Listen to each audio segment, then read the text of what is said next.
केंद्र सरकार ने पीएफआई और उसके 8 समर्थित संगठनों पर 5 साल के लिए बैन लगा दिया है, जिसके बाद कुछ राजनीतिक दलों ने केंद्र सरकार के इस फैसले का समर्थन किया है तो कुछ ने बैन किए जाने को गलत बताया है। पीएफआई पर बैन लगते ही सियासी बयानबाजी का दौर भी शुरू हो चुका है। देखिए रिपोर्ट।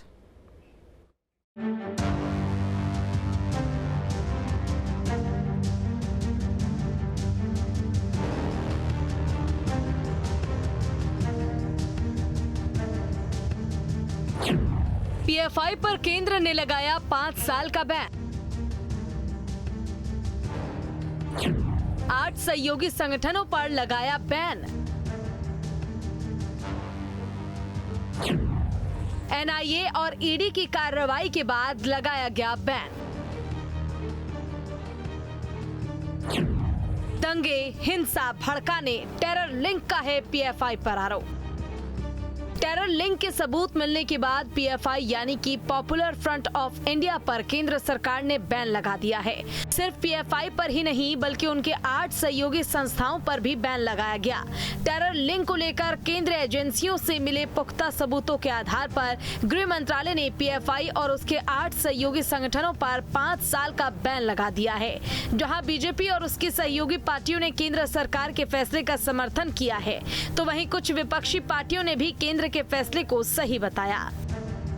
भारत ही नहीं बल्कि विश्व में आतंकी गतिविधियों को बढ़ावा देने वाले और भारत के अंदर सांप्रदायिक सौहार्द को बिगाड़ने वाले आतंकी संगठन सिमी का बदलता हुआ स्वरूप पीएफआई सहित उसके 8 संगठनों पर जो भारत सरकार ने प्रतिबंध लगाया है, उसका भाजपा ही नहीं बल्कि भारत की जनता भी स्वागत करती है।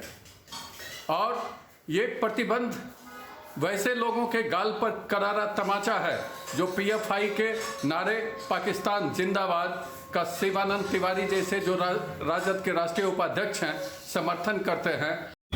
पीएफआई पर जो प्रतिबंध केंद्र सरकार ने लगाया है, यह बहुत ही स्वागत योग्य कदम है। पीएफआई और उनके संबंधित संगठनों पर इसलिए प्रतिबंध लगाया है कि इनका राष्ट्र विरोधी काम हो रहा था और देश को खंडित करने के लिए, आतंकवाद फैलाने के लिए काम कर रहे थे। इन पर जो 5 वर्षों का प्रतिबंध लगा है, ये बहुत ही मोदी सरकार का समय पर लिया हुआ सही कदम है। इसके लिए माननीय केंद्र सरकार को हम लोग अभिनंदन करते हैं, धन्यवाद करते हैं कि ऐसे राष्ट्र विरोधी ताकतों को रोकने का काम किया है। पीएफआई और उसके जो ब्रांचेस हैं, अलग अलग संगठन हैं, उन सब पर आज भारत सरकार ने बैन लगा दिया है। इस्लामिक जिहाद की रीढ़ पर यह प्रहार किया गया है और सारे देश को आज प्रधानमंत्री नरेंद्र मोदी जी और गृह मंत्री अमित शाह जी का आभार व्यक्त करना चाहिए। जिस प्रकार से सुरक्षा एजेंसियों ने और देश के अलग अलग राज्यों की पुलिस ने कोऑर्डिनेशन के साथ पिछले कुछ दिनों में पीएफआई की पूरी लीडरशिप को कुचल के रख दिया, आतंकी टेरर फंडिंग और आतंकी नेटवर्क, इसके पूरे जाल को तहस नहस करके रख दिया। ये अपने आप में एक अद्भुत मिशन पूरी दुनिया देख रही है। 5 साल के लिए परमानेंट बंद कर देना चाहिए। अभी तो 5 साल का टेन्योर। पीएफआई रह के क्या करेगा? जो देश में रह के देश के खिलाफ बगावती तेवर रखता हो, जो देश के खिलाफ षड्यंत्र करता हो, जो हमारे दुश्मन देशों को पक्ष में नारा लगाता हो, वैसे संगठन को तो परमानेंट बंद कर देना चाहिए और उस संगठन में काम करने वाले व्यक्ति को भी परमानेंट बंद कर देना चाहिए। वहीं कांग्रेस ने भी दबी आवाज में केंद्र सरकार के इस फैसले को सही बताया है और साथ ही आरएसएस के बहाने बीजेपी पर हमला बोला। साथ ही कांग्रेस ने पीएफआई जैसे किसी भी संगठन का समर्थन न करने की अपील की है। वहीं आरजेडी नेता और बिहार के मंत्री सुधाकर सिंह ने पीएफआई को लेकर क्या कुछ कहा है, आइए सुनाते हैं आपको। संयोग देखिए, सरदार पटेल जी जब देश का गृह मंत्री थे, उन्होंने आरएसएस को प्रतिबंधित किया था। अमित शाह जी जब देश का गृह मंत्री हुए तो पीएफआई को प्रतिबंधित किया। ठीक है, इस तरह के संगठनों की जांच होनी चाहिए। जो भी संदिग्ध गतिविधियों वाले संगठन हैं, उनकी जांच होनी चाहिए। जरूरत पड़े उन्हें प्रतिबंधित कीजिए। इस पर कोई राजनीति नहीं होनी चाहिए। ऐसे किसी भी संदिग्ध आदमी को, संदिग्ध संगठन को सपोर्ट मत कीजिए जिनकी गतिविधियां विश्वसनीय नहीं है। यह जो कार्रवाई है एक पक्षीय कार्रवाई है और एक समाज को डराने और धमकाने के प्रयास के रूप में मैं देखता हूं।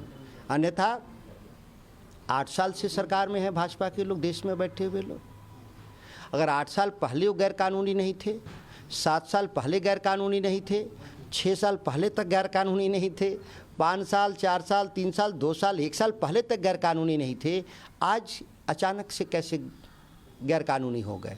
और क्या भारत की सरकार की एजेंसियां 8 साल सो ही रहीं? यह केवल राजनीतिक हितों को साधने के तौर पे इस कार्रवाई को मैं देखता हूं, अन्यथा इस मामले में कोई दम नहीं है। कुल मिलाकर पीएफआई पर लगे बैन को लेकर तमाम राजनीतिक पार्टियों की मिलीजुली प्रतिक्रिया है। ऐसे में ये बताना जरूरी है कि आखिर केंद्र सरकार ने पीएफआई और उसके 8 सहयोगी संगठनों पर बैन क्यों लगाया है?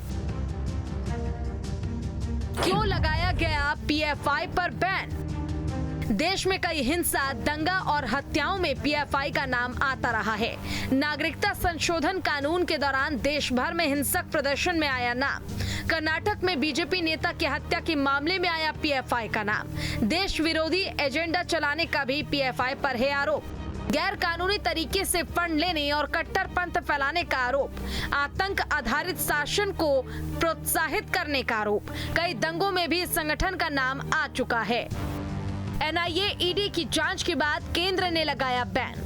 केंद्र ने पीएफआई के जिन 8 सहयोगी संगठनों पर बैन लगाया है, उनमें पीएफआई के सहयोगी संगठन रिहैब इंडिया फाउंडेशन यानी कि RIF, campus front of India यानी CFI, all India imam council यानी AIIC, National Confederation of Human Rights Organisation यानी कि NCHRO, National Women Front, junior front, Empower India Foundation, Rehab Foundation. PFI को गैर कानूनी संस्थान घोषित कर दिया गया है और 5 साल के लिए बैन लगा दिया गया है। इसका मतलब हुआ कि अब पीएफआई यानी कि पॉपुलर फ्रंट ऑफ इंडिया अब एक्टिव नहीं हो सकेगा, न ही वो किसी प्रकार की गतिविधि को अंजाम दे सकता है। कुल मिलाकर पीएफआई अब किसी भी तरह की गतिविधि में शामिल नहीं हो सकता और इससे उसके टेरर लिंक कमजोर पड़ जाएंगे। Bureau report, news state, Bihar, Jharkhand.